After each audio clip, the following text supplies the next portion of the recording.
Everyone, जो आज का हमारा टॉपिक वो सेकंड हो जाता है। हम एशिया कॉन्टिनेंट के ऊपर हम बात कर रहे थे, एशिया महाद्वीप के बारे में। और मैंने बोला था एग्ज़ाम के लिए बहुत ज़रूरी है क्योंकि यहाँ से हमारा भारत भी यहीं पर है।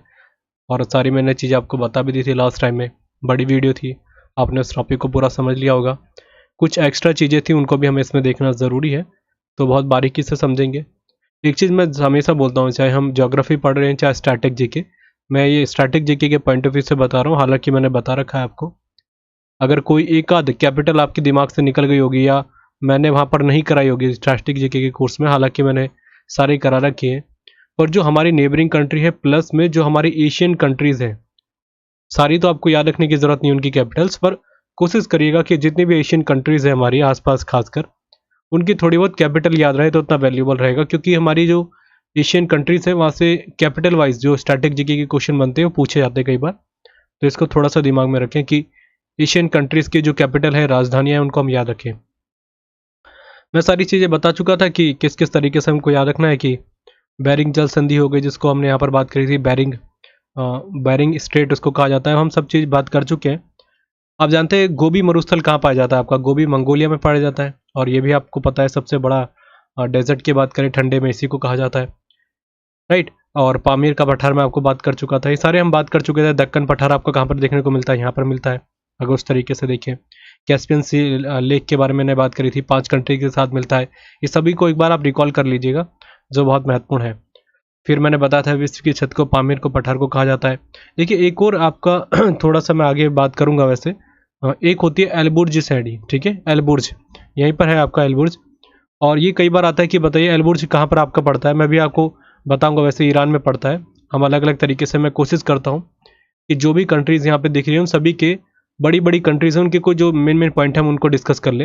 हालांकि अगर आप पूरे परफेक्टली एक कंट्री के बारे में पढ़ेंगे तो उसका कोई मतलब रहेगा नहीं, बहुत ज़्यादा डिटेल में चले जाएगा। और हम एसएससी की तैयारी कर रहे हैं ना कि यूपीएससी की, तो इतना डिटेल में जाने की ज़रूरत नहीं है। मैं बाकी बताऊंगा जो हमारे एग्जाम में पूछे गए हैं। तो सबसे पहली बात, एशियन के बारे में हम बात कर चुके थे, वो चीज़ें मैं लास्ट में आपको बता चुका था। हम स्टार्ट करते हैं यहाँ से। पहली बात हमारे लिए जो ज़रूरी बन जाता है कि क्या क्या चीज़ें हमने बात करी थी। लैंडलॉक कंट्री के बारे में मैंने आपको बताया था, उन सभी को आपको याद रखना है। वैसे लैंडलॉक कंट्री आपकी नेपाल भी है, और आपको दिखेगा नेपाल कैसे है, कहाँ पर आपका नेपाल, ये वाला इलाका। तो मैंने आपको यहाँ सेंट्रल एशिया की बात करी थी, तो ये भी दिमाग में रखिएगा कौन कौन सी लैंडलॉक कंट्री के बारे में बात करा था। फर्स्ट मैंने बोला था सबसे बड़ी ये है, एंड सेकंड ये है। और उनकी कैपिटल भी याद रखिएगा, सबसे पूर्व में कौन सी पड़ती है, पूर्व में, पश्चिम में, नॉर्थ में या दक्षिण में, इन सभी को भी याद रखेंगे। लास्ट टाइम हम बात कर चुके थे। देखिए हमने बात कही थी कि आपके एग्जाम में कई बार आता है कि पहला लैंडलॉक कंट्री जो पूरे एशिया का सबसे बड़ा कौन सा है, वो है कजाकिस्तान। नो डाउट ये क्वेश्चन कई बार रिपीट कर गया है, पर अभी रिसेंट का सीजल का एग्जाम हुआ था और मंगोलिया वहाँ पर ऑप्शन में रखा गया था, कजाकिस्तान नहीं था। तो आपको सेकंड नंबर पर भी रखना है। जो लैंडलॉक कंट्री के मामले में सबसे बड़ा एरिया कैरी करके चलता है वो मंगोलिया ही करता है। और मंगोलिया एक ज़माने में आप जानते हैं मंगोल, हमने बात की थी चंगेज़ खान के बारे में, सभी उसका रिलेशन इससे रहा था। उसने एक टाइम पे पूरा चाइना हो गया, ये आपका कजाकिस्तान वाला इलाका, इस सभी को कैप्चर कर लिया था मंगोल के अंतर्गत। बाद में धीरे धीरे सिकुड़ गया ये, चाइना ने अपनी विस्तारवादी नीति चालू करी और ये आज के टाइम पे इतना रह गया। पर फिर भी अगर आप एरिया वाइज देखेंगे तो बहुत बड़ी कंट्री है मंगोलिया, ठीक है। इसके अलावा हम बात कर चुके थे 3 पठार यहाँ पे प्रायद्वीप पेनिसुलर पाए जाते हैं, जो आपके हमने बात की थी। इंडो चाइना हो गया, डेक्कन हो गया, और तीसरा था अरब के बारे में। ये सब चीज़ें मैं आपको लास्ट क्लास में बता चुका था, पर फिर भी एक रिवीजन के तरीके से हम देख रहे हैं, जो कोई भी चीज़ हमसे छूटे ना। एक मैंने बताया था मैरियाना ट्रेंच, जो आपका गर्त कहा जाता है, जो वो लगभग कितने मीटर गहराई है, ये क्वेश्चन आपके एग्जाम में आ सकता है। उसका याद रखिएगा 11,033 मीटर है ये गहराई में मैरियाना, ठीक है। और ये कहाँ पर है आपका? ये प्रशांत महासागर में स्थित है। ये भी क्वेश्चन एसएससी में कई बार पूछा गया है। और पामीर गांठ या नॉट बोलते हैं उसको, ऐसे पामीर गांठ, पामीर गांठ, ये पूछा जाता है, इसी का नाम है अगर आप पामीर का पठार कहेंगे। और विश्व की छत, या मैंने बताया था आपको कि टेरेस ऑफ द वर्ल्ड कह सकते हैं, रूफ ऑफ द वर्ल्ड कह सकते हैं, इसी को कहा जाता है। इसके अलावा अगर हम बात करें कि और कौन कौन चीज़ें हमारे लिए ज़रूरी हो जाता है, एक और याद रखना है हमको। पहले मैं इसको इरेज कर देता हूँ, थोड़ा सा डेप्थ में ही बता दूँ। जैसे सबसे पहली बात है कि एलबुर्ज जो आपकी कह सकते हैं पर्वतमाला है या पठार की एक श्रृंखला है, वो कहाँ पाई जाती है? तो ईरान में है वो, यहाँ पर एलबुर्ज, ठीक है। एलबुर्ज की एक बार स्पेलिंग चेक कर लेना एक बार आप। हिंदी में मैं ऐसे लिख लेता हूँ, एल्बुर्ज ऐसे लिखते हैं शायद, मेरे हिसाब से ये होना चाहिए, पर अब एक बार ज़रूर चेक करें इंग्लिश मीडियम वाले। और एक है आपका जाग्रोस, ठीक है, जाग्रोस, ये भी आपकी ईरान में ही है, जो एक पठार कह सकते हैं, एक पर्वत श्रृंखला कह सकते हैं। और जाग्रोस को शायद ऐसे लिखेंगे, जो भी मैं इंग्लिश वाले बोलता हूँ कि एक बार आप देखें तो उसको थोड़ा सा क्लियर करके देख लें। ये यहाँ पर जे आएगा कि जेड आएगा, थोड़ा सा क्लियर कर लीजिएगा, ये थोड़ा इंपॉर्टेंट है। ये डायरेक्टली क्वेश्चन आ जाता है कि हालांकि एसएससी में आज तक आया नहीं, पर ये बहुत वैल्यू करते हैं दोनों के दोनों पठार। ये आप कह सकते हैं पर्वत श्रृंखला है, माउंटेन रेंजेस हैं ये दोनों के दोनों, और ईरान में है ये, और इसलिए नाम ज़्यादा बड़ा हो जाता है ये। ठीक है, इसके अलावा अगर हम बात करते हैं कुछ और चीज़ों के बारे में, दो तो याद ही रखने, ये ईरान में है, ईरान में। अच्छा, इसके अलावा मैं बात कर चुका हूँ कि एशिया के जो रशिया जो है आपका एशिया में पड़ता है, यूरोप में पड़ता है, पर उसके एशियन पार्ट्स को क्या कहा जाता है, साइबेरिया। और विश्व का सबसे ठंडा इलाका है साइबेरिया। सेकंड हमारे देश में है द्रास, जो भारत के लद्दाख श्रेणी में है, उसको भी आप याद रख सकते हैं इस तरीके से। बेकाल झील के बारे में बात कर चुका था, बेकाल आपके रशिया में ही पड़ती है, गहराई में सबसे गहरी झील है ये, लगभग आप कह सकते हैं 1741 मीटर के अराउंड इसकी गहराई है। देखिए, जैसे मैंने बताया था कि आपको मैरियाना ट्रेंच के बारे में, उसकी गहराई पूछी जाती है जब थोड़े से अच्छे लेवल का क्वेश्चन आ जाता है। 11,000 जो मैंने बताया था 33 मीटर के अराउंड, पर ये बहुत कम आता है कि इसकी गहराई कितनी है बेकाल की। बस ये पूछा जाता है कि बेकाल जो आपकी लेक है वो कहाँ पर पाई जाती है, तो वो है आपकी रशिया में। सबसे गहरी लेक ये पूरे विश्व की है, अगर उस तरीके से देखा जाए तो। और मैं क्यों बोल रहा हूँ, क्योंकि रशिया वाले पार्ट में जो आपका साइबेरिया का इलाका है, वहीं पर ये बेकाल झील स्थित है, तो इसको भी याद रखना हमारे लिए। कैस्पियन सागर के बारे में बता ही चुका था, उसका क्षेत्रफल के हिसाब से बड़ी खारे पानी की झील मानी जाती है। देखिए, मैंने लास्ट टॉपिक में एक चीज़ छोड़ी थी, मैंने बोला था कि सबसे गर्म इलाका जो है जैकोबाद है। जैकोबाद कहाँ पर पड़ता है, आपके पाकिस्तान में पड़ता है जैकोबाद। पर आज के रिसेंट डाटा के हिसाब से मैं बोलता हूँ कि कई बार बदल जाता है। जैसे हमारा कई बार होता है कि प्लेटफॉर्म सबसे बड़ा पहले हमारा गोरखपुर का था, खड़गपुर जिसको कहते हैं, पर उसको हाल ही में शायद बदल दिया गया है। करंट अफेयर की बात है, शायद लास्ट साल की बात है कि सबसे बड़ा प्लेटफॉर्म के नाम पे उसको पिछाड़ दिया, हमारे इंडिया में ही हुआ है वो प्लेटफॉर्म के रूप में। तो जो ऐसे होते हैं, प्लेटफॉर्म हो गया या रेलवे ट्रैक हो गया, सबसे बड़ा कहाँ पर है, वो चेंजेस होते रहते हैं, तो आप करंट से थोड़ा अपडेट रखें। जैसे अगर बोला जाता है कि सबसे बड़ी रेलवे लाइन कहाँ पर है, तो रशिया में ही है। और मैं भी आगे इसके बारे में बात करूंगा, ट्रांस साइबेरियन जिसको कहा जाता है। लगभग कह सकते हैं कि 9,000 समथिंग किलोमीटर वो डिस्टेंस कवर करती है ट्रांस साइबेरियन। तो रेलवे मार्ग के बारे में बात करें तो सबसे बड़ा आज भी रशिया के पास ही है, जो सबसे बड़ा रेलवे मार्ग है एशिया के हिसाब से, या पूरे वर्ल्ड या विश्व के हिसाब से देख सकते हैं।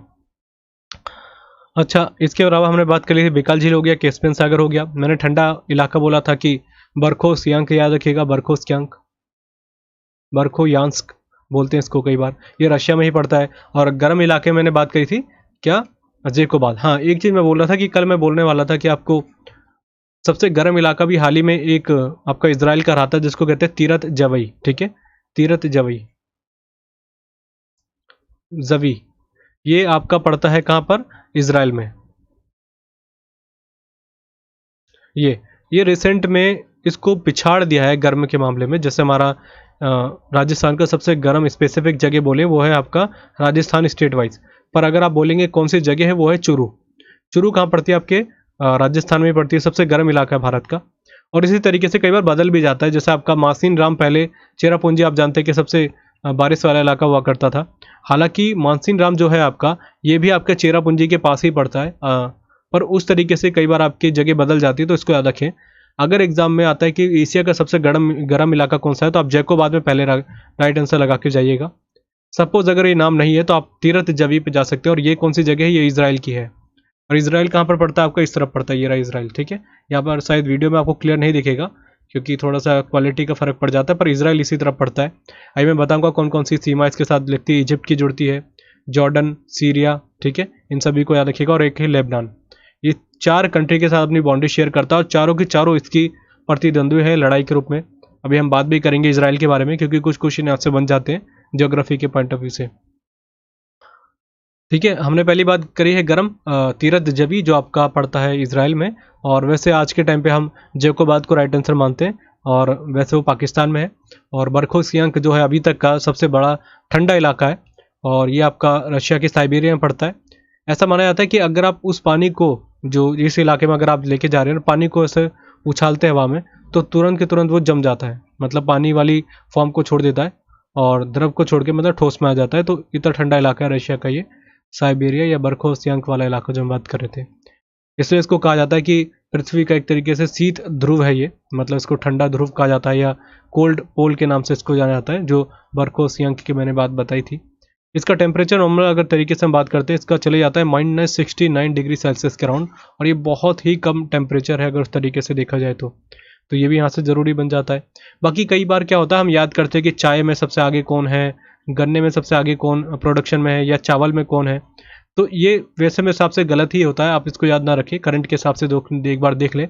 हाँ, पर जैसे एग्जाम आ रहा है तो एक बार ये कई लोग कह रहे थे कि बताइए कि वर्ल्ड वाइड बता दीजिए कि विश्व में सबसे आगे कौन है इन चीज़ों में।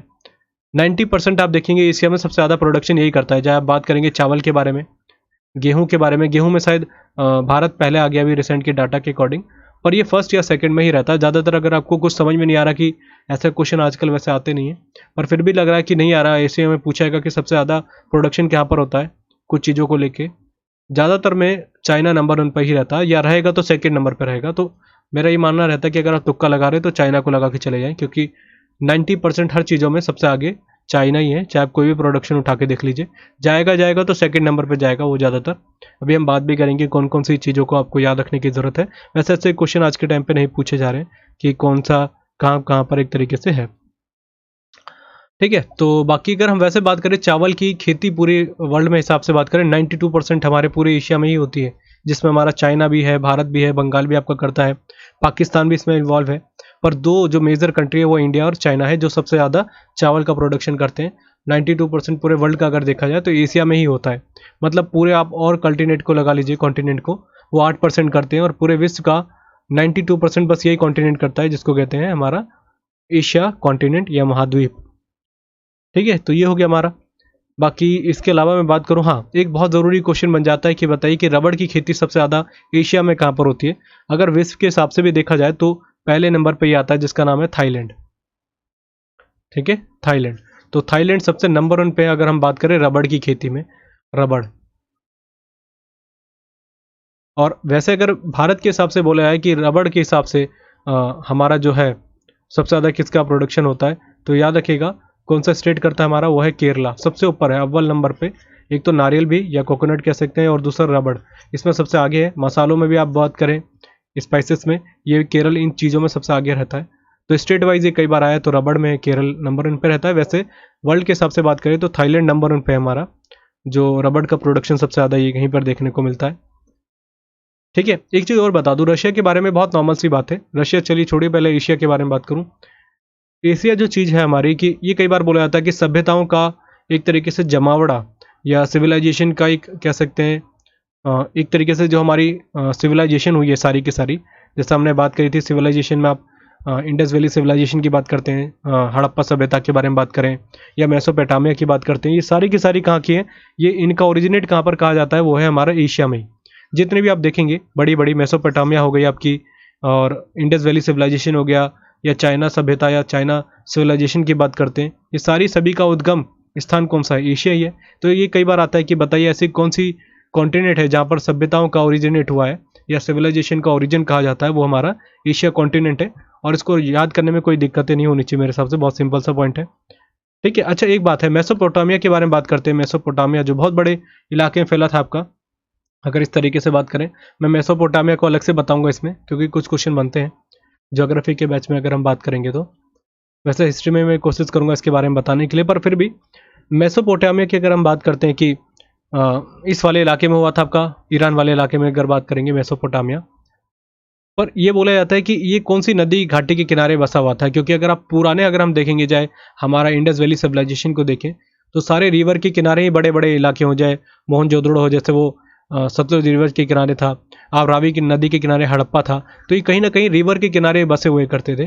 कारण ये क्योंकि आज के टाइम पे तो हम जैसे ड्रेनेज सिस्टम हमारा हो गया है, पानी की हम उपस्थिति ले के आ जाते हैं, पर पानी बहुत ज़रूरी है हमारे जीवन के लिए।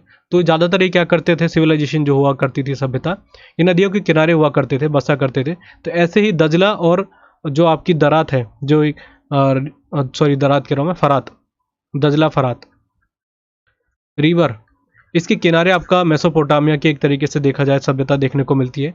तो इसको भी याद रखिएगा, मेसोपोटामिया सिविलाइजेशन, दजला और फरात, दजला और फरात, जो रिवर सिस्टम के किनारे बसा हुआ देखने को मिलती है इस सभ्यता के बारे में। ठीक है, अगर आप बात देखेंगे हड़प्पा सभ्यता, ये भारत के इसी इलाके में है। जैसे अगर हम बात पूरा प्रॉपरली करें, पाकिस्तान वाला इलाका काफ़ी हद तक आप देखेंगे तो ये अफगानिस्तान के कई इलाकों में भी आती है हड़प्पा सभ्यता। हिस्ट्री में बताऊंगा, एंसेंट हिस्ट्री में। और कहने का तात्पर्य यह है कि पूरी सिविलाइजेशन देखेंगे, इंडो चाइना देखेंगे, सॉरी चाइना सिविलाइजेशन, वो भी यहाँ पर देखने को मिली। तो आप परफेक्टली इलाका देखेंगे ये वाला, तो सारा सारा हम सिविलाइजेशन के तौर पे देख सकते हैं। तो इसलिए कहते हैं कि जो एशिया है वो ओरिजिनेट या ओरिजिन कहा जाता है सिविलाइजेशन की, वो है एशिया कॉन्टिनेंट या एशिया महाद्वीप। ठीक है, तो ये हो गया हमारा पॉइंट। इसके बाद अगर हम बात करें, हाँ ये भी बोला जाता है कि सभी धर्मों का उद्गम स्थल कौन सा माना जाता है, यही माना जाता है। क्यों? क्योंकि देखिए अगर वैसे बात करें तो हमारा जो हिंदू धर्म है सबसे पुराना धर्म है पूरे विश्व में। अगर हम बात करें सबसे पुराना है, हमारे ग्रंथ वगैरह हम पढ़ेंगे तो पहली बात तो उसका तो ओरिजिनेट हमारे भारत से ही होगा, उसका कोई दिक्कत है नहीं। अगर और कंट्रीज के हिसाब से अगर हम बात करते हैं और धर्मों के बारे में, पहला हिंदू तो हमारा क्लियर है कि भारत एशिया ही होगा वो। दूसरी अगर हम बात करते हैं कि मुस्लिम हो गया, क्रिश्चियन हो गया, यहूदी हो गया जिसको ज्यूस कहा जाता है। ठीक है, ये सारे के सारे कहाँ पर बनते हैं? आपके सीरिया के जेरूसलम वाले इलाके में आपने देखा होगा कि जो पैगंबर मोहम्मद थे उनका यहाँ पर कहीं ना कहीं से संबंध रहा था। आप जो भी देखेंगे इनके पैगंबर रहे, चाहे आप ज्यूज में बात करें या क्रिश्चियन धर्म में बात करें, ईसा मसीहा, वो भी यहाँ पर काफ़ी समय लंबे समय तक रहे थे। इसलिए मैं आपको कभी और बताऊंगा कि जेरूसलम, जो पैलेस्टाइन और जेरूसलम की जो लड़ाई हुई है, उसके बीच में एक सबसे बड़ा विवाद ये भी है कि उनके जो एक धार्मिक स्थल है जो सबसे पवित्र माने जाते हैं वो इजराइल के अंडर में आ जाते हैं। और इस बार लास्ट साल में लड़ाई भी देखी होगी आपने। तो इसलिए कहा जा सकता है कि एशिया ऐसी जगह है जहाँ पर सारे धर्मों का उद्गम हुआ है। हिंदू धर्म तो हो ही गया है, और आप जानते हैं सिख धर्म का भी ओरिजिनेट भारत से ही होता है। और भी धर्म देख लीजिए, बौद्ध हो गया, जैन धर्म हो गया, सारों सभी का ओरिजिनेट एक कॉन्टिनेंट के अंदर सीमित है, जिसको कहा जाता है, खासकर उस तरीके से देखा जाए तो एशिया कॉन्टिनेंट या एशिया महाद्वीप। तो ये भी क्लियर हो गया होगा, ये क्वेश्चन कई बार आया है, इरेज कर देता हूँ मैं इसको।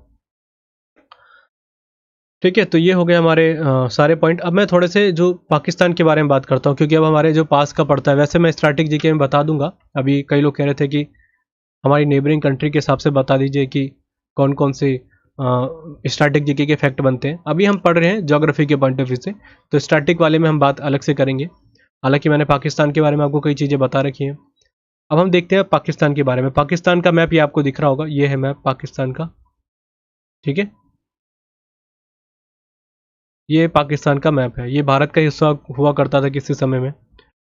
तो पाकिस्तान के बारे में सबसे पहली बात आप जानते हैं, सारी जो हमारी मोहनजोदड़ो हो गया या हड़प्पा हो गया, ये सारे कहाँ पर पड़ते हैं? जैसे मोहनजोदड़ो आपके सिंध वाले इलाके में पड़ते हैं, और सिंध और बॉम्बे जस्ट एकदम पास में हुआ करते थे। बीच में बाउंड्री लाइन के बारे में मैंने आपको बताया था हिस्ट्री के जब हम सेशन की बात कर रहे थे कांग्रेस अधिवेशन में। तो ये सारी जो है आपकी, अगर आप बात करेंगे मोहनजोदड़ो हो गया, हड़प्पा हो गया, सारा कहाँ पर पड़ता है? आपके पाकिस्तान में पड़ता है। तो कहने का मतलब हम सबसे पहले बात करते हैं पाकिस्तान के बारे में कि क्या क्या ज़रूरी है पाकिस्तान के लिए हमारे लिए याद रखना। देखिए कुछ खास तो है नहीं, बस मैंने आपको एक चीज़ बताई थी ग्वादर पोर्ट के बारे में। वैसे स्टैटिक वाइज बात करें तो इनका एक सुपार्को जो हमने बात करा था, इनका स्पेस एजेंसी का नाम है। 1961 में इसकी स्थापना होती है, मैंने बात करी थी, आपको बहुत अच्छे से समझाया था। बाकी इनके इस्लामाबाद इनकी कैपिटल है। पर इस हिसाब से देखा जाए तो हमने बात भी करी थी कि कौन कौन से वॉर हुए थे भारत और चाइना के बीच में 1971 से लेके। वैसे देखा जाए तो 1947 से स्टार्ट हुई थी लड़ाई, और अभी लास्ट अगर हम बात करें 1999 एक करगिल वॉर हुआ था, जिसमें हर जगह देखा जाएगा पाकिस्तान को हार का सामना करना पड़ा। और कभी भी भारत ने पहले लड़ाई नहीं करी थी, किसी भी आप युद्ध में देखेंगे शुरुआत इन्होंने ही करी थी। वो एक स्ट्रैटेजिक जीके का पॉइंट हो जाता है। पर वैसे हमारे लिए क्या क्या याद रखना जरूरी है, आप ये याद रखिएगा K2 जो पड़ता है, K2 जो मैंने बात करा था, गॉडविन ऑस्टिन, गॉडविन ऑस्टिन, इसको ऐसे लिखा जाएगा गॉडविन ऑस्टिन, इसका दूसरा नाम है। ये क्वेश्चन आ रखा है एसएससी में, K2 का नाम। तो ये कहाँ पड़ता है? आपके पीओके में ही पड़ता है। और पीओके की जो कैपिटल है, सीजीएल के एग्जाम में 2020 में आया था, मुजफ्फराबाद, पाक ऑक्यूपाइड कश्मीर। ठीक है, ये हमारा ही हिस्सा हुआ करता है। और पीओके इसकी मुजफ्फराबाद इसकी कैपिटल है, ये भी याद रखिएगा। और यहीं पर पड़ता है आपका जो सबसे बड़ी चोटी है पूरे विश्व की बात करते हैं, K2 यहीं पर पड़ती है पीओके में। ठीक है, तो इन चीज़ों को भी याद रखें। और वैसे तो इसको नदियों का देश भी कहा जाता है। कारण क्यों? क्योंकि नदियों का बहुत बड़ा एक जाल बचा हुआ है आपके पाकिस्तान में। वैसे बांग्लादेश को ही माना जाता है, तो थोड़ा सा इसको इग्नोर कर सकते हैं। इसके अलावा अगर हम बात करें जैसे कि स्वात घाटी, कई बार आता है कि स्वात घाटी कहाँ पर है, स्वात घाटी। ठीक है, इसको क्या कहा जाएगा? गल्फ या बे कह सकते हैं, ये स्वात घाटी। ये आपकी कहाँ पड़ती है? पाकिस्तान में ही पड़ती है। क्वेश्चन कई बार आ रखा है तो इसको भी हमें याद रखना है। और बाकी हिंदू कुश की पहाड़ियाँ आपके अफगानिस्तान और इसी तरफ पड़ती है। अच्छा, एक चीज़ और है, ड्यूरेंट लाइन के बारे में आपने पढ़ा होगा। ड्यूरेंट लाइन, ड्यूरेंट लाइन ये बोला जाता है कहाँ पर है ड्यूरेंट लाइन? ये ड्यूरेंट भारत और अफगानिस्तान के बीच में, इंडिया प्लस में कहाँ पर? अफगानिस्तान। कैसे? देखिए, ये वाला जो इलाका है, मैंने आपको बोला ये वाला जो पार्ट इन्होंने कैप्चर कर रखा है, ये वाला पीओके है। पीओके, पाक ऑक्यूपाइड कश्मीर। तो अगर अब देखा जाए तो अफगानिस्तान ये वाला पार्ट ये तरीके से आप देखेंगे यहाँ तक जा रहा है थोड़ा सा, और कहीं ना कहीं हल्का सा ऊपर वाला पार्ट अगर आप देखेंगे कि जुड़ता है, तो अफगानिस्तान से थोड़ा बहुत भारत का पार्ट जुड़ता है। हमने बात करी है कि पीओके हमारा पार्ट है, और मैंने बताया था इसको क्लेम करने का कारण क्या है भारत का, और जो पीओके है वो यहाँ से जुड़ता है, और यही जो हल्की सी लाइन है उसी को ड्यूरेंट लाइन कहा जाता है। तो अगर आप वैसे देखें प्रैक्टिकली आज के टाइम पे वो है पाकिस्तान और अफगानिस्तान के बीच में, पर अगर हम उस तरीके से देखें कि पीओके हमारा पार्ट है तो ये हमारे साथ ड्यूरेंट लाइन लगती है। और आज के टाइम पे ड्यूरेंट लाइन को लेकर आप जानते हैं लड़ाई हो रही है तालिबान और पाकिस्तान के बीच में, क्योंकि वो इस ड्यूरेंट लाइन को मानता ही नहीं है। कौन? ये वाला पार्ट जो है मैं बता रहा था आपको, इस वाले पार्ट को, इसको मानता ही नहीं अफगानिस्तान या तालिबान, कि ये एक तरीके से बीच में दिक्कतें हैं। तो मैंने आपको सारी चीज़ें बता दी थी। बाकी स्ट्रैटेजिक जीके वाइज बन जाता है कि निशान है पाकिस्तान, कहाँ का इनका सर्वोच्च नागरिक पुरस्कार है, वो स्ट्रैटेजिक जीके में हम अच्छे से समझेंगे। अभी मैं आपको जो जो चीज़ें हमारे लिए ज़रूरी बनती है हमने बात कर ली। वैसे अगर हम बात करें, कश्मीर का बड़ा हिस्सा इनके पास है, कैप्चर जो है आज के टाइम पे पीओके के रूप में। भारत के पास तो बहुत छोटा इलाका है आज के टाइम पे अगर हम देखें तो। ठीक है, बाकी आप जानते हैं रेड क्लिफ लाइन जो आपस में जुड़ती है, हम जब बात करेंगे नेबरिंग कंट्री के हिसाब से तो मैं आपको बहुत डिटेल में ज्योग्राफी में भी ऐड कर दूंगा, इतनी बड़ी बात नहीं है इसमें। ठीक है, तो ये हो गया हमारा इस तरीके से। सी पैक आप जानते होंगे, सी पैक जो इसको लेके बहुत ज़्यादा लड़ाई चल रही है। सी पैक में एक तरीके से चाइना का खुद का एक मध्यस्थता के तौर पे काम कर रहा है, और वही चीज़ को बना रहा है। क्यों? क्योंकि सेंट्रल एशिया में जाना इसका मेन उद्देश्य है। सेंट्रल एशिया में देखिए यहाँ तो जा सकता है, यहाँ से आराम से जा रहा है, पर इसको ट्रैवल करके और कंट्रीज़ में आने के लिए बड़ी दिक्कतें होती है।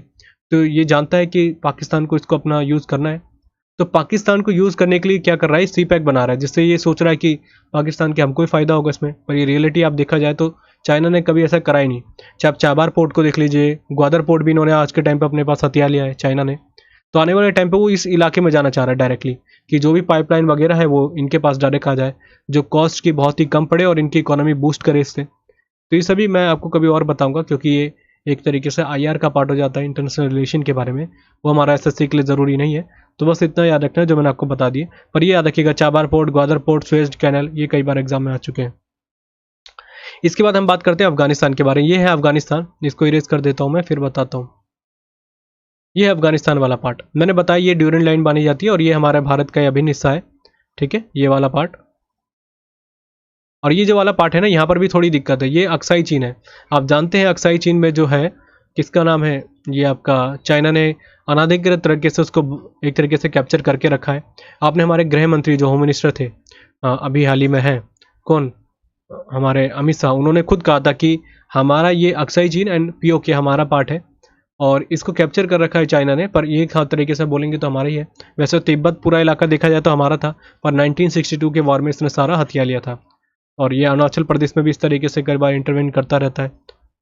तो ये हो गई हमारी सारी पॉइंट। अफगानिस्तान के बारे में बात करें, देखिए यहाँ के लोगों को पश्तो कहा जाता है, मतलब पश्तो लैंग्वेज है इनकी, पश्तो ऐसे लिखते हैं, और पश्तो को शायद ऐसे लिखा जाता है। पश्तो लैंग्वेज है इनकी, और अफगानी होते हैं ये, पश्तूनी होते हैं ये। और ड्यूरेंट लाइन मैंने बता दिया भारत और अफगानिस्तान के बीच में शेयर करती है बाउंड्री। और इसके अलावा अगर हम बात करें इसे, हाँ एक चीज़ क्वेश्चन कई बार आता है, ये खुरासान अभियान आपने सुना होगा। खुरासान अभियान जो मोहम्मद बिन तुगलक है, मोहम्मद बिन तुगलक, हिस्ट्री के टाइम में मैंने आपको बताया था कि इसको एक बेवकूफ़ बनाने में, या कह सकते हैं बेवकूफ़ कहने में, इसका एक और डिसीजन था जो मैंने बताया था, खुरासान अभियान जो था इसका, खुरासान अभियान। खुरासान अभियान इसको एक तरीके से क्यों कहा गया था, जो इसने कैंपेन चलाया था, इसको बेवकूफ़ क्यों बोला गया था? क्योंकि मैंने बताया था लंबी कहानी है बहुत, यहाँ पर बताना ज़रूरी नहीं। पर कई लोगों ने मुझसे पूछा था उस समय कि खुरासान है कहाँ पर, तो खुरासान इसी को कहा जाता है आपके अफगानिस्तान को। इसको एक और याद रखिएगा, इसको ग्रेवयार्ड ऑफ एम्पायर भी कहा जाता है। ग्रेवयार्ड, ग्रेवयार्ड में शायद ई आएगा, एक बार देख लेंगे। ग्रेवयार्ड ऑफ एम्पायर क्यों कहा जाता है कि सल्तनतों की कब्र कहा जाता है इसको। ये इसलिए कहा जाता है क्योंकि जितनी बड़ी बड़ी कंट्रीज़ रही हैं, इन सभी ने यहाँ पर कैप्चर करना चाहा, पर उनको कुछ फ़ायदा नहीं देखने को मिला। आप कभी भी देख लीजिएगा, पहले हम बात करते हैं ब्रिटेन से, सिकंदर भी कहा जाता है, सिकंदर भी यहाँ पर पूरी तरीके से शिकस्त रहा था इसमें आके आक्रमण करने में, तो वो भी यहाँ से हारा। फिर अगर हम मॉडर्न टाइम की बात करें तो ब्रिटेन भी सक्सेसफुल नहीं रहा था, क्योंकि इसने बफर जोन बना लिया था इसको साइड में। इसने कई लड़ाइयाँ करी थी, मैं जब आपको अफगानिस्तान के साथ रिलेवेंट करके बताऊंगा, क्योंकि वैसे इतना इंपॉर्टेंट है नहीं हमारे लिए, पर फिर भी आप नहीं तो यूट्यूब पे देख लीजिएगा अगर आपको जल्दी चाहिए कि अफगानिस्तान के साथ भारत का क्या रिलेशन रहा है। यूट्यूब पे मैंने क्लास दी थी, वहाँ पे देख लीजिएगा, अफगानिस्तान सर्च करके देख लेंगे तो मिल जाएगा, नहीं तो मैं यहीं पे आपको स्टैटिक जीके और ज्योग्राफी दोनों में ऐड कर दूंगा ये, कि इसकी जो लड़ाई होती है और ये आज़ाद होते हैं 1919 में। कौन? अफगानिस्तान। एक तरीके से ब्रिटेन ने इन पे इंटरवेन करना चाहा, मतलब इंक्रोच करना चाहा इस इलाके में, पर वो नहीं जा पाए, क्योंकि ये इलाका ऐसा है, क्योंकि गुरिल्ला वॉरफेयर जो आप कहते हैं, जैसे हमारे छत्रपति शिवाजी ने शुरू करा था, उसमें भी बहुत पारंगत है। आज आप भी हाल ही में देखेंगे तो अमेरिका को बाहर करने में इसका मेन यही रोल रहा था कि अमेरिका के जो सैनिक अंदर तक आते थे, एंटर करते थे, यहाँ तक तो इनको बाहर कर देते थे, पर ये कुछ समय के बाद क्या करते थे, पहाड़ों में रहना सीख गए, जिससे कई लोगों को मार देना, सिपाहियों को। इसमें क्या हो गया, बाद में इनको ये समझ में आ गया कि कुछ फायदा है नहीं, इसलिए अमेरिका वापस चले गया। सेम वही कहानी है, ब्रिटेन ने भी इसमें अधिकार करने की कोशिश करी पर कुछ मिला नहीं, क्योंकि एक बहुत बड़ा इलाका इनका बंजर टाइप का है, और इतने बड़े बड़े पहाड़ हैं कि वहाँ पर आराम से छुप जाते हैं, और वहाँ पर गुरिल्ला वॉरफेयर के अंतर्गत जैसे इनकी नीति होती है उसमें मार देते हैं लोगों को। तो फिर बाद में इन्होंने इनको आज़ाद कर दिया, ब्रिटेन ने खुद ही। इन्होंने इतनी तरीके से लड़ाई भी नहीं करी, खुद ही इन्होंने आज़ाद कर दिया, क्योंकि इनका रख रखाव में बहुत ज़्यादा खर्चा रहा, इसलिए इसको बफर जोन बना दिया था इन्होंने। बफर जोन मतलब इस इलाके में इन्होंने अपनी सेना बैठा दी थी, और इसलिए आप कहा जा सकते हैं कि ब्रिटेन पहले हार गया था इसको यहाँ पर कैप्चर करने में, क्योंकि अंदर जा नहीं पाया। फिर उसके बाद आपका यूएसएसआर आता है, वो भी बाहर हो जाता है। फिर इसके बाद आपका अमेरिका आता है, यूएसए जिसको कहा जाता है, वो भी अभी हाल ही में बाहर चले गया, तालिबान ने कैप्चर कर लिया। तो इसलिए इसको ग्रेवयार्ड ऑफ एम्पायर कहा जाता है, मतलब सल्तनतों का कब्रिस्तान इसको आप कह सकते हैं शुद्ध हिंदी में। यहाँ पर पश्तो बोली जाती है, ये स्टैटिक जीके में साथ में जोड़ देता हूँ कि जब बात कर रहे हैं तो। ऐसी इस्लामिक धर्म है पूरा, अगर बात करें वैसे कट्टर तरीके से देखा जाए, जो सबसे ज़्यादा लोग यहाँ पर रहते हैं वो रहते हैं सुन्नी। सुन्नी को शायद ऐसे लिखेंगे मेरे हिसाब से, एक बार देख लीजिएगा, सुन्नी सबसे ज़्यादा। शिया मुसलमान बहुत कम रहते हैं यहाँ पर। और जैसा आप देखेंगे तालिबान बहुत ही तरीके से कह सकते हैं कि जिन्होंने विध्वंस फैलाया था, अभी तो हाल ही में कोई न्यूज़ में है नहीं, तो ये सुन्नी मुसलमान है। सुन्नी मुसलमान भी एक तरीके से हो सकते हैं कैसे भी, पर इनका जो तरीका था जो इन्होंने करा था, बहुत इस्लामिक तरीके से कट्टरवाद इन्होंने फैलाया था। और आप सभी जानते हैं कि किस तरीके से लोगों को मारा था इन्होंने, कोई भी धर्म के लोगों, खासकर इन्होंने वहाँ के मुस्लिमों को भी मारा, जो इनकी बात के हिसाब से चलता नहीं था, कुछ चेंजेस को पसंद नहीं करना पसंद करते थे। तो आप समझ सकते हैं। एक बहुत बड़े नाम है जो हम बात करते हैं, जिनका नाम है खान अब्दुल गफ़ार खान। मैंने बहुत अच्छे से समझाया था, खान अब्दुल गफ़ार खान। फ्रंटियर गांधी कहा जाता है, सीमांत गांधी कहा जाता है, मुस्लिमों को गांधी कहा जाता है, मुस्लिमों का। ठीक है, आप जानते हैं नॉर्थ वेस्ट फ्रंटियर प्रोविंस, इसको, ये वाला इलाका है, ये वाला जो हम बात करें ड्यूरेंट वाला इलाका, इसी वाले इलाके में इनकी एक तरीके से बहुत अच्छी पहुंच थी, इसलिए इनको वहाँ पर मुस्लिमों का गांधी कहा जाता था, क्योंकि बहुत ही अहिंसावादी थे। जैसे महात्मा गांधी कहा करते थे वैसे ही करते थे, पश्तूनी थे ये। इनकी जो कब्र है, कहेंगे जो इनकी समाधि स्थल है, वो इनकी यहीं पर है, जैकोबाद में, सॉरी जलालाबाद में। ठीक है, जलालाबाद में, जलाला में शायद जय आएगा मेरे हिसाब से, एक बार देख लेना आप। और जलाला ऐसे लिखेंगे, जलालाबाद में। हालांकि इनकी जो नागरिकता थी वो पीओके, अगर इस वाले इलाके में बात करें, यहीं पर थी इनकी, मतलब पाकिस्तान के थे, पर ये पाकिस्तान में पसंद नहीं करते थे पाकिस्तानी इलाके को, और ये चाहते भी नहीं थे कि देश में बंटवारा हो, ये चाहते थे कि भारत, अखंड भारत रहे। पर मजबूरी में इनको इस वाले इलाके में, ये इनकी पहुंच अच्छी थी, लोग इनको पसंद करते थे, तो ये जगह नहीं छोड़ सकते थे, क्योंकि इनका कह सकते हैं कि शुरुआत इनकी यहीं से हुई, इनकी राजनीति की, यहाँ पे पैदा हुए थे। तो फिर इनको मजबूरी भारत को छोड़ना पड़ा, जो चाह नहीं रहे थे कि भारत के टुकड़े हो, और पाकिस्तान के खिलाफ थे बिल्कुल कि बनने के लिए इस्लामिक तौर पे। इसलिए आप जानते हैं कि हमारे देश के पहले इनको भारत रत्न से सम्मानित किया गया था 1987 में, खान अब्दुल गफ़ार खान को। और पहले विदेशी अगर बात करें जो भारत रत्न से सम्मानित किए जाने वाले व्यक्ति यही है, अफगानिस्तान के हिसाब से मैंने बता दिया। देखिए एक चीज़ और बहुत ज़रूरी है, जिसको कहते हैं बामियान। बामियान इलाका जो है, इसको ऐसे लिखेंगे, बामियान। ये इलाका कहाँ पर पड़ता है अफगानिस्तान में? क्वेश्चन एसएससी में आया था, अभी रिसेंट का कोई पेपर था, और बोला था कि बताइए कहाँ पर है बामियान, फेमस क्यों है बामियान? यहाँ पर बुद्ध की जो महात्मा बुद्ध है, ये बौद्धिक धर्म से रिलेटेड बड़ी बड़ी स्टैचू हैं, मूर्तियाँ हैं। हालांकि तालिबानों ने, मैंने आपको बताया, कट्टर है बहुत, मतलब किसी भी धर्म का एक ये सबसे खूबसूरती होनी चाहिए कि वो धर्म अपने भी साथ प्रोटेक्शन रखे और दूसरे धर्म को भी सपोर्ट करे, मतलब उनकी पूरी रेस्पेक्ट करे, वही एक अच्छा धर्म है, चाहे कोई भी धर्म हो, चाहे हिंदू हो, मुस्लिम हो, कोई भी हो। पर इन तालिबानियों ने इस बौद्धिक धर्म के हिसाब से जो बहुत अच्छी एक साइट हुआ करती थी, हालांकि शायद मेरे हिसाब से ये यूनेस्को वर्ल्ड हेरिटेज साइट में शामिल थी, ये है शायद अभी भी, तो इस इलाके में, जो बामियान इलाके में, यहाँ पर बहुत बड़ी बड़ी स्टैचू हैं, उनको इन्होंने विध्वंस कर दिया था, मतलब बम से उड़ा दिया। वहाँ पर इन्होंने बड़े बड़े विस्फोट रखे जिससे पूरी उड़ा दी इन्होंने। इनका मानना है कि बस एक धर्म पूरे विश्व में होना चाहिए, वो इस्लाम धर्म, और कोई धर्म होना ही नहीं चाहिए, मतलब जो होगा उसको मार दिया जाएगा जो इस धर्म के खिलाफ है। तो बामियान इलाका इसलिए फेमस है, इन्होंने यहाँ पर बहुत ज़्यादा विध्वंसक करा था इस इलाके को। तो याद रखिएगा बामियान कहाँ पड़ता है, ये इसी तरीके से। और मैंने आपको बता दिया कि बहुत बड़ी बड़ी मूर्तियाँ यहाँ पर महात्मा बुद्ध की है। एक बहुत बड़ी स्टैचू थी यहाँ पर जिसको इन्होंने पूरी तरीके से समाप्त कर दिया, किन्होंने, तालिबानियों ने। बाकी आप जानते हैं इसकी कैपिटल का नाम है काबुल, ये है आपकी काबुल। और अभी आप ये न्यूज़ में बहुत ज़्यादा था भी है, गजनी वगैरह हो गया, बामियान हो गया, कंधार हो गया, हेरात हो गया, ये सारी कहाँ पर है, बहुत फेमस जगह है आपकी अफगानिस्तान की, इनको भी याद रखिएगा। गजनी भी याद रखिएगा, शायद गजनी के ऊपर तो मूवी भी बनी थी शायद कोई, वो वाली मूवी नहीं, आमिर खान वाली नहीं, वैसे कोई और मूवी थी जो इसी जगह में जाके उसको शूट किया गया था। अच्छा, एक चीज़ और याद रखिएगा, जाम की मीनार, जाम की मीनार, ये एसएससी में तो नहीं पूछा गया, दोबारा लिख लेता हूँ यहाँ, मीनार, जाम है, ठीक है, जाम की मीनार। अब इसको इंग्लिश में कैसे लिखेंगे, मेरे हिसाब से ऐसे लिखेंगे। ये जाम की मीनार भी आपकी कहाँ पर है, यहीं पर। और ये मैंने आपको बताया कि यूनेस्को वर्ल्ड हेरिटेज साइट में बामियान सम्मिलित है, इसको भी शामिल कर रखा है जाम की मीनार को, तो ये भी हम याद रख सकते हैं इस तरीके से।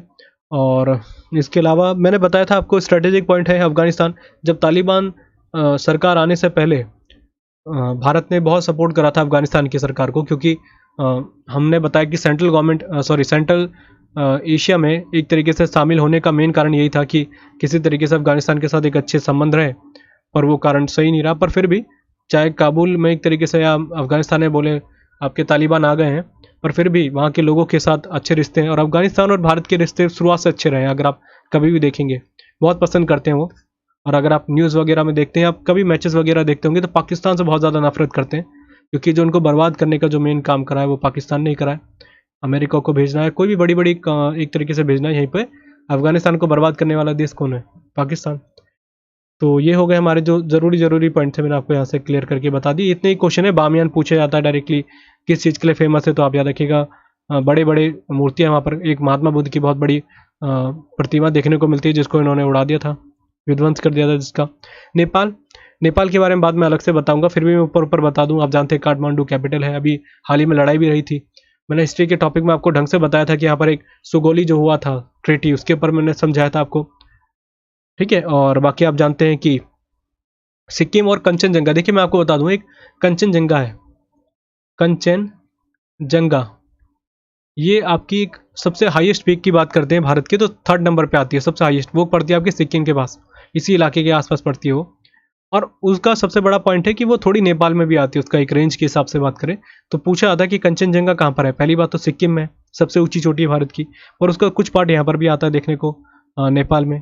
और आप जानते हैं कि पशुपतिनाथ की जो मूर्ति है, भगवान पशुपतिनाथ, इनको भगवान शंकर को ही कहा जाता है। इनकी सबसे बड़ा मंदिर जो है यहीं पर है आपके नेपाल में, काठमांडू में, ये भी याद रखिएगा, क्वेश्चन पूछा गया कई बार। और आप एवरेस्ट को जानते हैं, जो माउंट एवरेस्ट है उसको यहाँ पर सागर माथा कहा जाता है, और उसकी ऊंचाई कितनी है माउंट एवरेस्ट की, 8,848। वैसे भी रिसेंट डाटा के हिसाब से कहा जा रहा है कि थोड़ी सी उसकी हाइट बढ़ी है, तो 8,849 बोला जाता है कई जगह, वैसे 8,848 अभी तक बुक्स वगैरह में आप देखने को मिलेगा। पर याद रखिएगा ये चाइना के साथ भी है, ऐसा नहीं है कि नेपाल में ये माउंट एवरेस्ट, पर बहुत बड़ा हिस्सा नेपाल के पास आता है ये। पर ये देखा जा रहा है कि चाइना उसको भी कैप्चर करना चाह रहा है, तो इसको लेके भी विवाद था इन दोनों के बीच में, भी न्यूज़ में भी था बहुत लंबे समय तक, ठीक है। बाकी कुछ खास स्ट्रैटेजी के वाले क्वेश्चन बनेंगे, वैसे उस तरीके से देखा जाए तो ज़्यादा यहाँ पे कुछ क्वेश्चन हमारे बनते हैं नहीं, ठीक है। अब बात कर लेते हैं भूटान के बारे में। भूटान आपका इस तरफ पड़ता है, देखिए अब इसके बारे में बात करता हूँ कि भूटान के बारे में क्या क्या चीज़ें आपको याद रखने की ज़रूरत है। बस याद रखिएगा इसकी कैपिटल के बारे में, ठीक है, उसका नाम है थिम्फू, सॉरी मैं बात कर रहा था यहाँ पर, थिम्फू हो गया,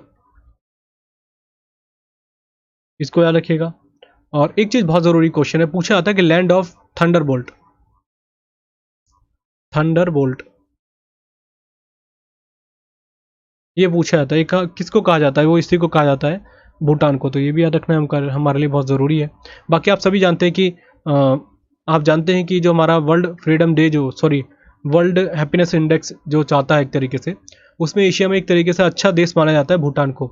और इसने हमेशा बोला है कि जो हैप्पीनेस हमारा एक तरीके से डे को अनाउंस किया गया था 20 मार्च को, 20 मार्च को, जो मनाया जाता है प्रतिवर्ष।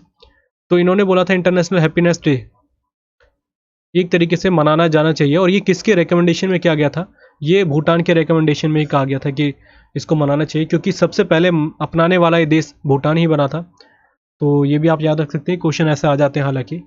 ठीक है, बांग्लादेश के बारे में बात कर लेते हैं, इरेज कर देता हूँ। बांग्लादेश के बारे में हमारे लिए क्या क्या ज़रूरी है? आप जानते हैं कि अमार सोनार बांग्ला, ये इनका राष्ट्रगान है। इसको लिखने वाले व्यक्ति कौन थे? रविन्द्रनाथ टैगोर। रविन्द्रनाथ टैगोर ने 3 लिखे थे, एक तो जनगण मन हमारे भारत का, दूसरा अमार सोनार बांग्ला वो है बांग्लादेश का। ये हो गया भारत, ये हो गया बांग्लादेश। तीसरा हमारा हो जाता है श्रीलंका का।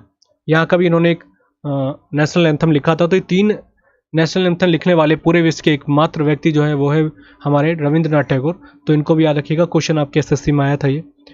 बाकी आप जानते हैं कि जो आपका बांग्लादेश में ब्रह्मपुत्र रिवर को क्या कहा जाता है? जमुना कहा जाता है, जमुना।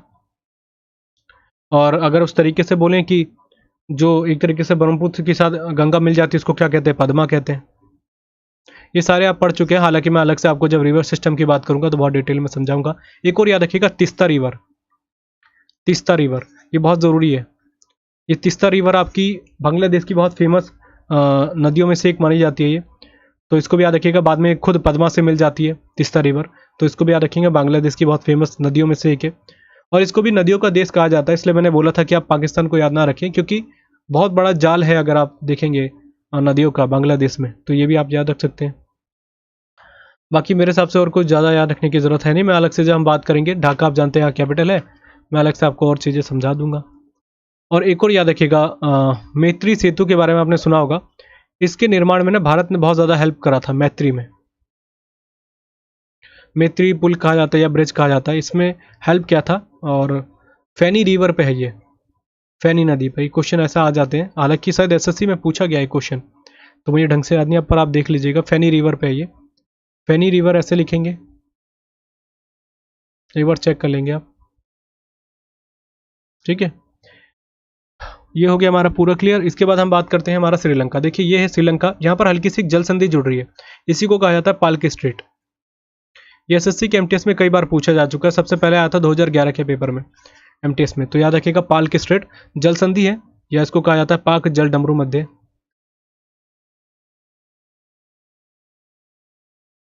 इसको पाक जल संधि कहा जाता है। और ये अफगानिस्तान, सॉरी, श्रीलंका के साथ जुड़ती है, इसको याद रखना है हमारे लिए।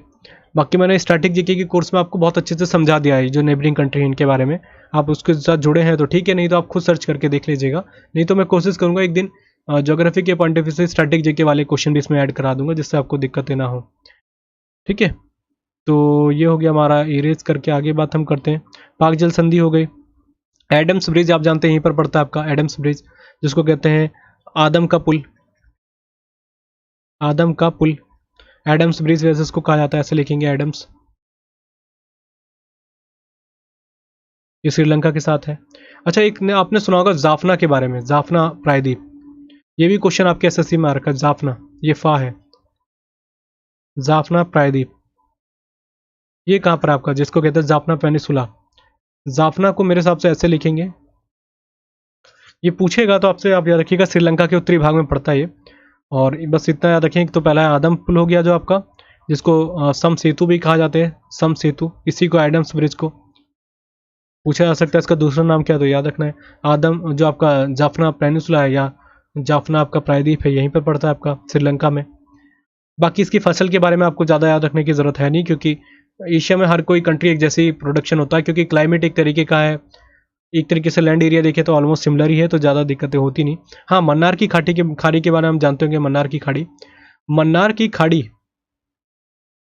जो अगर बात करें विश्व में सबसे ज़्यादा तरीके से बोले हैं, मन्नार की खाड़ी में ही मोती निकलते हैं, और इसलिए इसको कहा जाता है रत्नद्वीप। रत्नद्वीप, दोबारा मैं इसको इरेज करके लिख देता हूँ, रत्नद्वीप। अब इसको इंग्लिश में क्या कहेंगे एक बार चेक कर लें, खुद ही लिख लीजिएगा, मेरे हिसाब से मुझे इसके बारे में पता नहीं है। तो ये एग्जैक्टली मैं वहीं से करा रहा हूँ, जो एनसीईआरटी के फैक्ट थे उन्हीं को मैं शामिल कर रहा हूँ। रत्नद्वीप किसको कहा जाता है। और आप जानते हैं कैपिटल का नाम है इनकी जो एडमिनिस्ट्रेशन वाली जो है इनकी एडमिनिस्ट्रेटिव कैपिटल उसका नाम है जयवर्धनेपुरे कोट्टे, हम बात कर चुके हैं। बाकी अगर आपसे पूछा है कि इनकी इकोनॉमिक कैपिटल के बारे में किसको कहते हैं, वो है आपकी कोलंबो। ये हम सब चीज़ पढ़ चुके हैं पहले भी। तो ये हो गया हमारा। अच्छा एक चीज़ और है, हम्बन टोटा के बारे में आपने सुना होगा। एक यहाँ पर एक तरीके से पोर्ट कहा जाता है, बंदरगाह है हम्बन टोटा। हम्बन टोटा, हम्बन टोटा ब्रिज, ये चाइना ने भी इस इलाके को कैप्चर कर लिया है। हम्बन टोटा जो इनका एक तरीके से पोर्ट है, और शायद 100 साल तक का लीज पे रख लिया गया है, क्योंकि इतना कर्जा दिया है इसने चाइना ने। ये यही करता है कि पहले कर्जा दे देता है, फिर उसके बाद जब वो बहुत फंस जाते हैं तब उसके बाद उसको रख लेता है उस इलाके को। तो हम्बन टोटा वाले पार्ट को इसने रख लिया था अपने पास। तो लीज पे है, मतलब पोर्ट है, बहुत ज़्यादा स्ट्रैटेजिक है भारत के पॉइंट ऑफ व्यू से भी, और बड़ा दिक्कत हुआ था भारत को इस चीज़ को लेके। तो हम्बन टोटा ब्रिज जो है कह सकते हैं, ब्रिज कह सकते हैं, पोर्ट कह सकते हैं, ये पूरा इलाका ये चाइना के अंडर में है और ये श्रीलंका में ही पड़ता है। तो ऐसे क्वेश्चन भी कई बार आ जाते हैं। ठीक है, तो ये हो गया हमारा पूरा पॉइंट जो हमने बात करी थी। तो ये हो गया हमारा आसपास के जो मैं कंट्री आपको बता रहा था। और एक चीज़ और बता दो, देखिए कजाकिस्तान के बारे में। पहला यूरेनियम में फर्स्ट है, लैंडलॉक कंट्री में सबसे बड़ा कंट्री है, अस्ताना इसकी कैपिटल है, जिसको नूर सुल्तान आज के टाइम पे कहा जाता है। देखिए हमारे पूरे एशिया में आप जानते हैं यूएसएसआर एक टाइम पे सुप्रीम पावर हुआ करता था, यूएसएसआर। मैंने आपको बताया कि यूएसएसआर ने भारत की बहुत मदद करी है, चाहे हमारा पहला सैटेलाइट हो या किसी भी वॉर में हमारी मदद शुरू से करी है। आज भी अच्छे रिलेशन है यूएसएसआर के साथ भारत के, और ये 1991 में बढ़ जाता है। ठीक है, उसी में से ये जो 15 कंट्री बनती है उनमें से कजाकिस्तान हो गया, ये सारे पार्ट आपके अलग अलग तरीके से इसमें निकल जाते हैं। जो यूक्रेन भी है, और यूक्रेन की कैपिटल कीव है। और इसी तरीके से मैंने आपको पूरी कहानी बता रखी है, पर हम यूक्रेन जब बात करेंगे यूरोप के बारे में तो मैं आपको बताऊंगा। कहानी में यहाँ पे क्यों जोड़ रहा हूँ, क्योंकि जो कजाकिस्तान का जो है आज के टाइम पे जो भारत का सबसे बड़ा सॉरी पूरे विश्व का कहेंगे कि सबसे पहला जो अंतरिक्ष प्रक्षेपण जिसको कहा जाता है, अंतरिक्ष प्रक्षेपण केंद्र या स्पेस पोरा कहा जाता है इसको, ये पूरा इलाका स्पेस पोरा कहा जाएगा। आप ये कह सकते हैं जहाँ से सैटेलाइट वगैरह लॉन्च की जाती है, जो पूरे विश्व की पहली है वो यहीं पर पड़ती है, वही कजाकिस्तान में। क्यों? क्योंकि कजाकिस्तान को यूएसएसआर ने दे दिया था।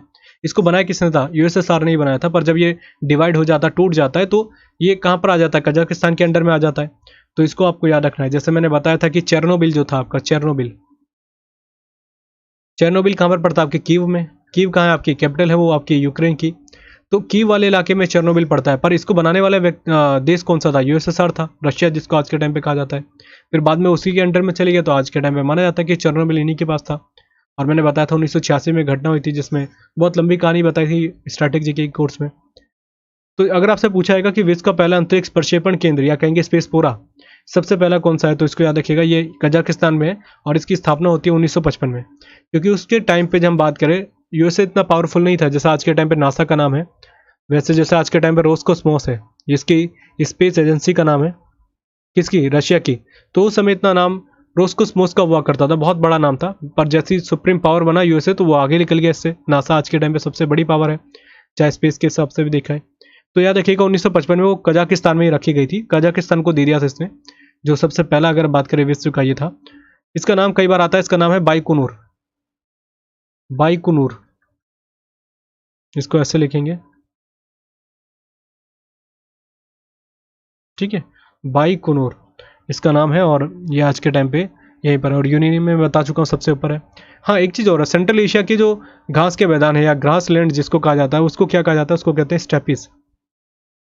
एक मिनट, गलत हो गया, स्टेपिस इसको कहा जाता है। तो इसको भी याद रखेंगे, जो सबसे इलाके बोले जाते हैं जो ग्रास लैंड है सेंट्रल एशिया का, स्टेपिस। ये देखिए लिखने में थोड़ी हैंड राइटिंग थोड़ी गलत लग रही होगी, वैसे हैंड राइटिंग मेरी ऐसी नहीं है, अच्छी है। पर यहाँ लिखने का मुझे थोड़ा तजुर्बा कम रहता है, और लिखने में थोड़ा टेबल में इतनी स्पेस बन नहीं पाता है, तो आप थोड़ा मैनेज करें।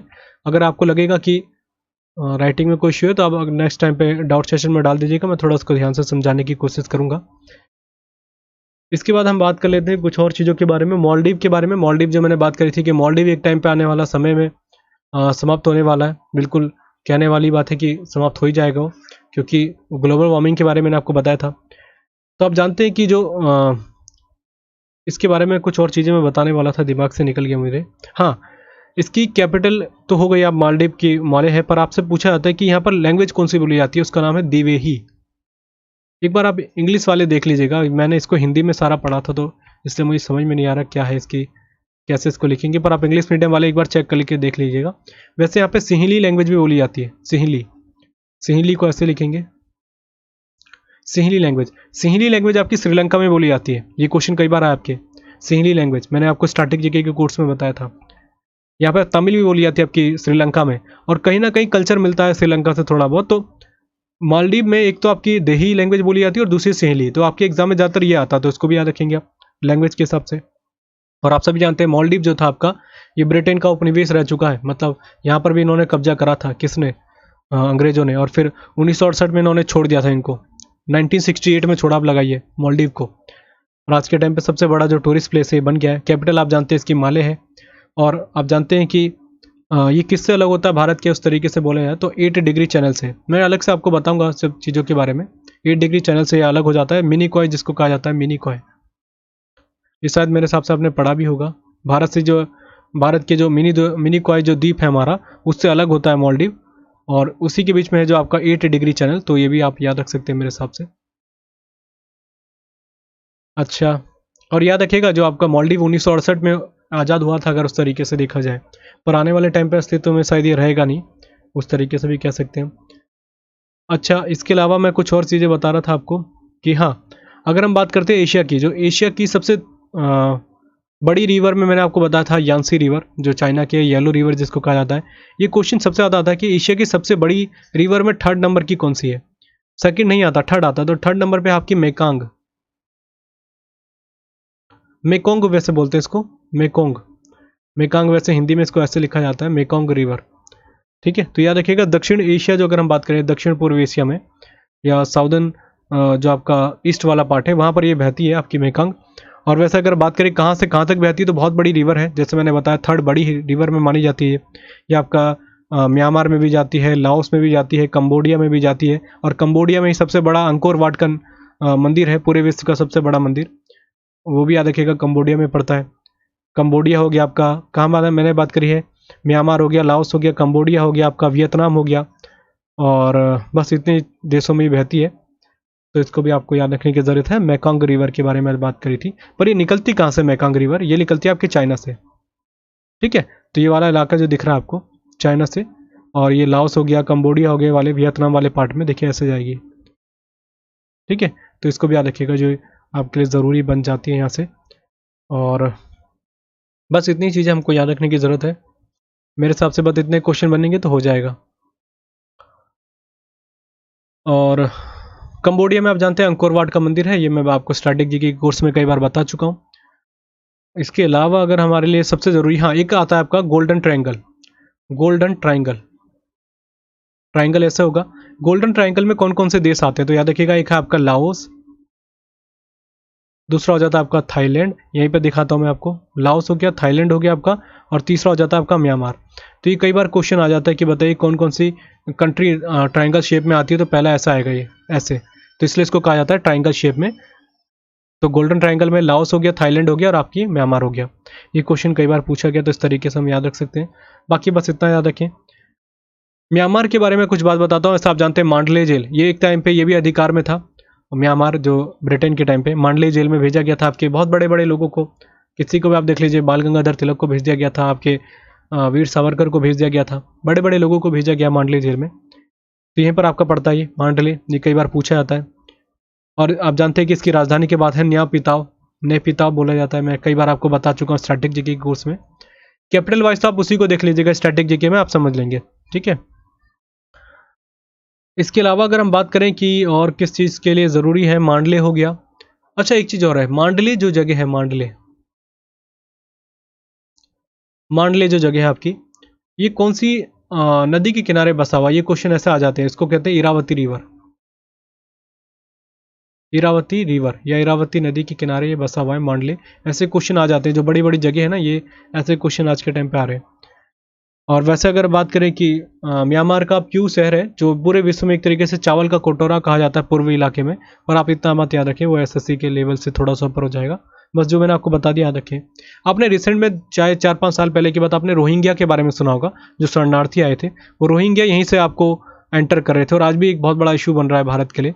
क्यों? क्योंकि देखिए हमारी जनसंख्या ऑलमोस्ट बहुत ज़्यादा है वैसे भी भारत की देखी जाए, और उनका यहाँ पर जुड़ जाना ये बहुत बड़ा समस्या हो सकता है। तो पूछा जा सकता है रोहिंग्या जो थे आपके कहाँ से आए थे, ये रोहिंग्या जो मुसलमान थे शरणार्थी के रूप में यहीं से एंटर करते थे बांग्लादेश वाले इलाके वाले कई जगहों से, और एक तरीके से बहुत बड़ी परेशानी बन गई थी भारत के लिए। तो ये पूछा जाता है कि बताइए कहाँ के थे ये।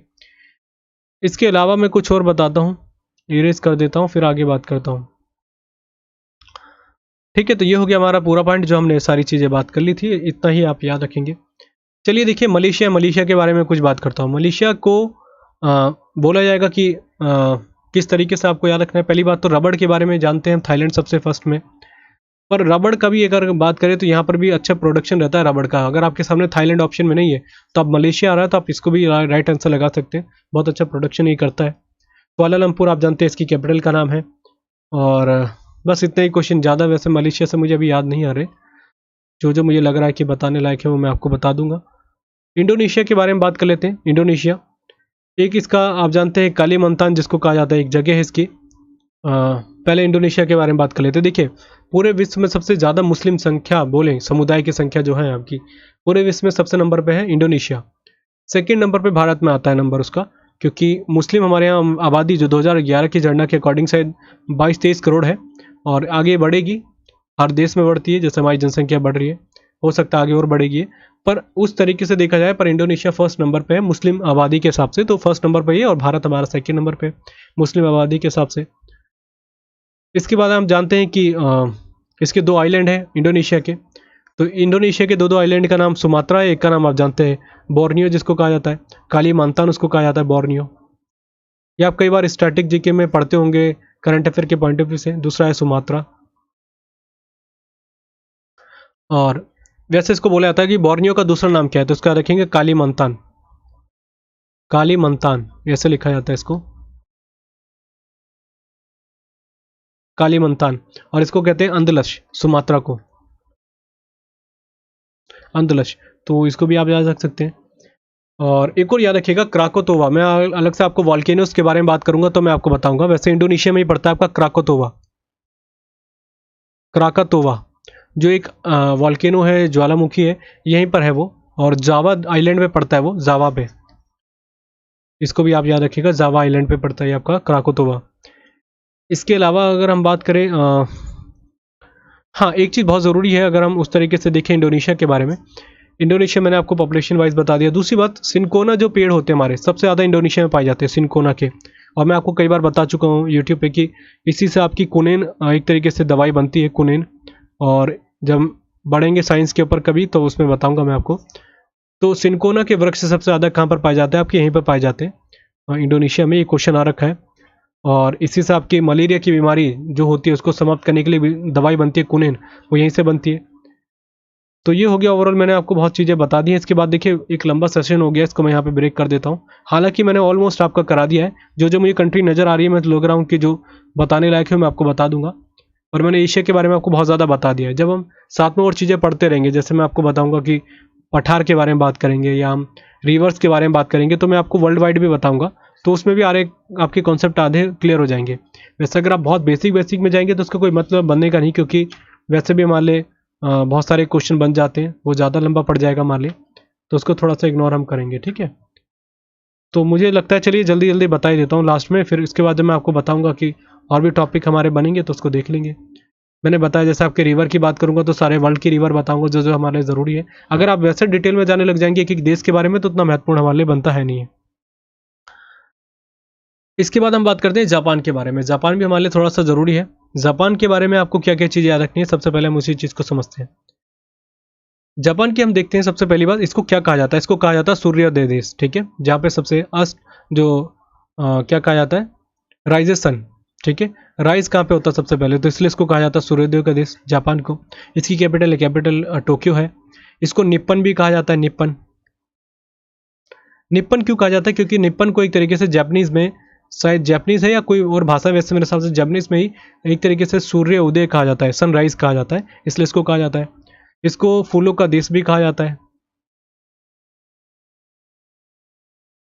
फूलों का, फ्लावर्स कंट्रीज को नाम से इसको जाना जाता है। पूर्व का ग्रेट ब्रिटेन कहते हैं, ईस्ट का ग्रेट ब्रिटेन इसको कहा जाता है। ब्रिटेन। ठीक है, ये भी याद रख लीजिएगा, ऐसे क्वेश्चन कई बार बनते हैं। मैंने आपको बताया था कि एक और है आपका किमोनो। किमोनो यहाँ की एक पोशाक होती है, एक तरीके से महिलाएं पहनती है, और ये एसएससी का पूछा गया क्वेश्चन है, तो याद रखिएगा। ट्रेडिशनल है, आपने कई बार देखा होगा, जो नाटक वगैरह आते हैं बच्चों के, डोरेमोन वगैरह, उसमें भी आपने देखा होगा। रेशम के जो कीड़े होते हैं ना, उसके सबसे ज़्यादा प्रोडक्शन में, जो एक तरीके से पालन में, उसमें नंबर 1 पे है आपका जापान। ये क्वेश्चन आ रखा है आपके एसएससी का, तो इसको भी याद रखिएगा। एक वॉल्केनो पड़ता है यहाँ पर, फ्यूजियामा। फ्यूजियामा, फ्यूजियामा एक बार आप इंग्लिश में देख लीजिएगा, मैं यहीं पे इसको छोड़ रहा हूँ, इंग्लिश मीडियम वाले। पर अगर बात करें कि यहाँ पे वॉल्केनो पड़ता है, पूछा जाता है कि कहाँ पर है, यहीं पर है आपका। ठीक है, बाकी यहाँ पर एक फेस्टिवल मनाया जाता है जिसको कहते हैं चा नू यू। चा नू यू, ये फेस्टिवल एक तरीके से क्या है, ये फेस्टिवल एक तरीके से उत्सव है, जो जैसे चाय वगैरह होती है उसके लिए। और चाय बहुत फेमस है आपकी जापान में, चाय या टी कह सकते हैं, पर भारत से बहुत अलग होती है वो, भारत जैसी नहीं होती। ठीक है, तो ये हो गया हमारा जापान। जापान आपको दिख ही रहा है पूरी तरीके से, जो हम आपको दिखा रहे हैं। अच्छा, ये कई बार आता है जो इसकी कैपिटल है, ये जो टोक्यो दिख रहा है, ये कौन से हमारे जो आइलैंड में पड़ती है ये, तो इसको याद रखिएगा, आपके होन्सू आइलैंड में पड़ता है, होन्सू, होन्सू आइलैंड। वैसे अगर हम बात करें इसके आइलैंड के बारे में, ये अलग अलग पार्ट में डिवाइड हो रखा है, इसके आइलैंड की तरीके से बसा हुआ है। इसके 4 बड़े आकार के तरीके से आइलैंड की बात करें, पहला इसका होन्सू हो जाता है, दूसरे का नाम है होक्काइडो, और तीसरे का नाम है क्यूशू, और चौथे का नाम है शिकोकू। यहाँ पे मैं आपको लिख ही देता हूँ हिंदी में, वैसे हमारे लिए ज़्यादा इंपॉर्टेंट है नहीं। 4 प्रमुख आइलैंड है इसके। सबसे पहले का नाम है होन्सू, सेकंड नंबर पे आ जाता है इसका होक्काइडो, होक्काइडो के है ये। तीसरे नंबर पे आ जाता है क्यूशू, चौथे नंबर पे आ जाता है शिकोकू। ये यूपीएससी लेवल तक थोड़ा हो जाता है, तो इसलिए आप एक बार देख लें सरसरी नज़र से, ज़्यादा इंपॉर्टेंट है नहीं। पर जो 4 है, और इसी में से आपका जो टोक्यो है यहीं पर पड़ता है आपके होन्सू आइलैंड में। तो 4 जो प्रमुख आइलैंड है वैसे इसके तरीके से देखा जाए तो।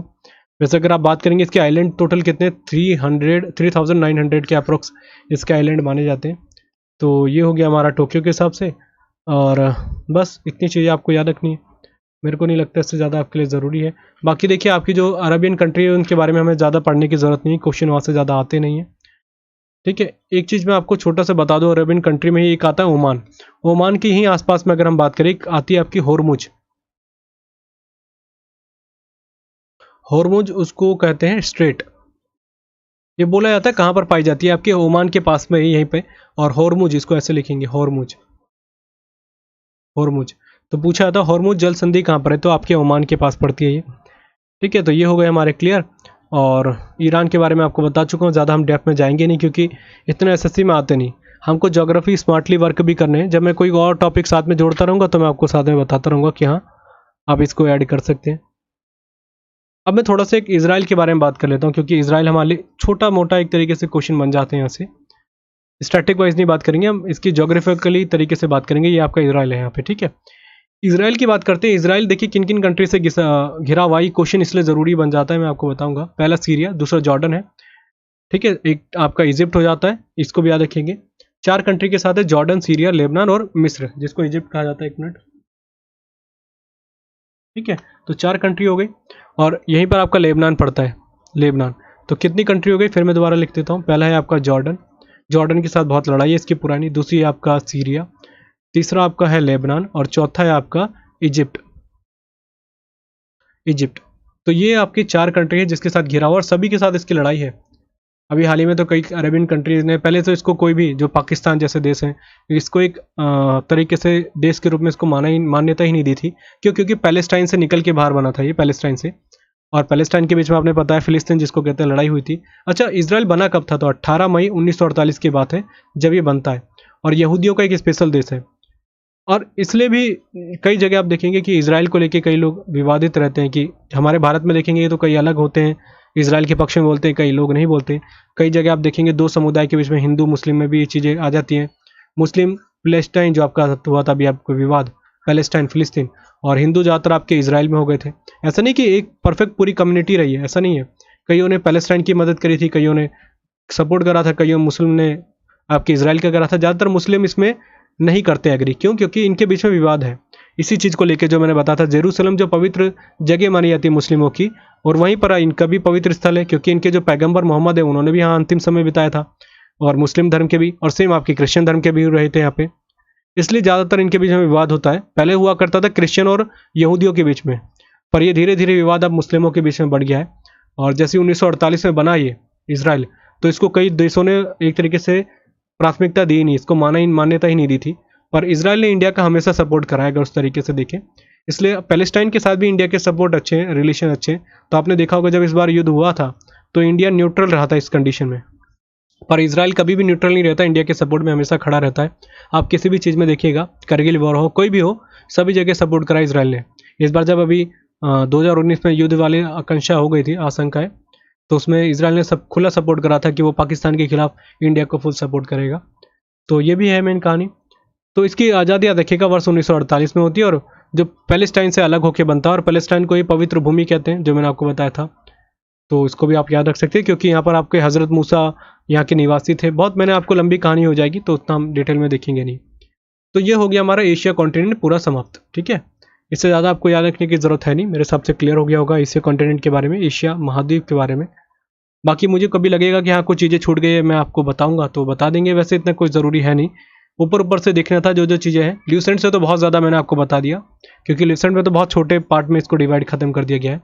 बाद में आप प्रीवियस सर्च की जब हम एक सीरीज़ लेके चलेंगे तो वहाँ पर भी क्लियर करा देंगे इसी के अंदर। 1 साल की वैलिडिटी, आप टेंशन ना लें, जल्दी से इसको समाप्त करते इसको ऐड कर देंगे। तो इस टॉपिक को यहीं पर समाप्त करते हैं। तो आज के टॉपिक लेते हैं, और डेली क्लासेस रहेगी ज्योग्राफी की, मेरी कोशिश रहेगी। हाँ, एक दिन का गैप हो जाता है तो पीपीटी वगैरह में बनाने में काम करूँगा, क्योंकि पीपीटी भी बहुत ज़रूरी है हमारे लिए, वर्क करना उसके ऊपर। तो बस आज की क्लास के लिए इतना ही। Thank you.